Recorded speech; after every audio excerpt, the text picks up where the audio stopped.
Okay, welcome again everyone. In for a special day today. We're really lucky to have a couple of amazing people here. I'd just like you to welcome Jacque Fresco and Roxanne Meadows from the Venus Project.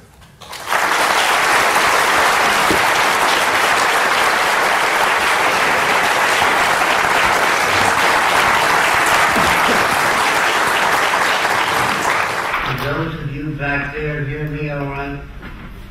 Okay. I just want to tell you a little bit about the requirements that we require of you. Not to be polite. If there's anything you don't understand, ask the question. Try to tighten your answers. In other words, to give other people a chance to talk. Don't come off with long-winded discussions. Just pinpoint your problems and the things you want to know. Being polite would be offensive to me. So I want you to, if I say anything you don't understand, say, I don't get it. In other words, that's nice, you know. I don't get it. I want more detail. If I fail to answer your questions, say, you didn't answer my question. Please do that.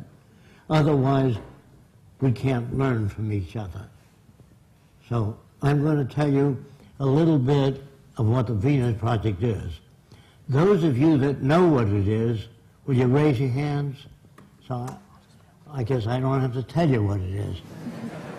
And essentially what the Venus Project proposes is that we bring all the nations together and take care of everything on earth. We pledge allegiance to the environment and all the world's people, the end of separate nations, the end of the artificial boundaries that separate people, and the sharing of all the world's resources by all the world's people. Anything less than that will create the same problems over and over again. If few nations control most of the Earth's resources, you're going to have territorial disputes. You're going to have war. You're going to have all the problems you've always had. That's why most people think it's human nature. They think man is basically greedy, and that this is why you have problems. That is not true. I want to say this. A banker, a serial killer, and a gangster, and a priest are made by environment. If you don't understand that, in the United States, in the Deep South, if you're brought up there, you'll speak with a Southern accent. Nothing you can do about it. If I say stop speaking with a Southern accent, you can't. Now, if you're brought up in an uneducated region, you're going to have things like this. Those damn niggers is the way they speak. I'm imitating them. They say things like, I'm gonna dip me a nigger and I'm gonna kick his ass. That environment, the expressions, the facial movements are picked up by the environment. It's not human behavior, it's the environment we come from which generates behavior. Now, if you're brought up in Italy, you say, come on, eat, there's a good food.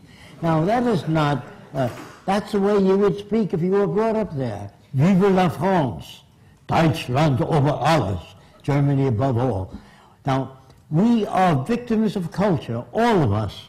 That's why we have a distorted view. We believe that some people are good, some are bad, some are creative, some are less creative. All that's bunk. Everyone can be creative. Now, they tell you in your schools that plants grow. That's a lie. They need water, sunshine, soil, moisture, gravity, all those things. Without them, the plant doesn't move. They tell you that sailboats sail. They don't sail, they're acted upon by the wind. There is nothing in the earth today that is not acted upon by resident forces, meaning your way you think, the way you move, your facial expressions. Girls behave differently than men, not because they're women. Because if a normal boy is brought up by 6 women, very effeminate women, and they say, oh, did I see a gorgeous hat? That boy will speak just that way. And if you're brought up in France, you'll speak with a French accent or a French-English accent. If you live in France 10 years, you move to Germany, you live there 10 years, you speak with a German-French accent. Not a thing you can do about it. So your facial expressions and your language was designed hundreds of years ago. That's why we can't talk to each other. We talk at one another, not to one another. Now, a lot of people don't understand that, so I'll say that the Bible, when you read it, he says Jesus meant this. He says, oh no, he meant that. And the third person says, you're both wrong. That's why you have the Seventh-day Adventist, the Catholic, the Presbyterian, because the Bible is subject to interpretation. All our language is loused up. It's subject to interpretation, except chemistry, physics, mathematics, engineering is not subject to interpretation. When engineers talk to each other, if they talk of the tensile strength, compression strength, torsional strength, so the language is not subject to interpretation. And if you take a blueprint of an automobile from America and bring it to Japan, they turn out the same product, not subject to interpretation. So it appears that most of the language of science and technology is not subject to interpretation. When you talk to somebody, I say, I think this is what he means, and it goes through their head and comes out different. He says, that's not what I meant. Of course you're going to have trouble. A lawyer is a guy that takes language, twists it around to any way he wants to. If he's skilled at it, he can knock you out, put you in jail. A lawyer would be considered a criminal in the future. So would all bankers, and all businessmen, and all politicians. Don't forget, you're brought up to believe that King Solomon was a great guy. He had 1,000 wives. He'd be arrested today as a bigamist. So all the things that you're taught, they teach you to fit in with this culture. All civilizations are established, and they're established on the basis that kept those in power, so they still run the show. Now, I'm not saying they're good or bad, they've been conditioned to that. It seems normal to them. So if you were raised by the headhunters of the Amazon as a baby, and I went to you and said, doesn't it bother you to have 10 shrunken heads?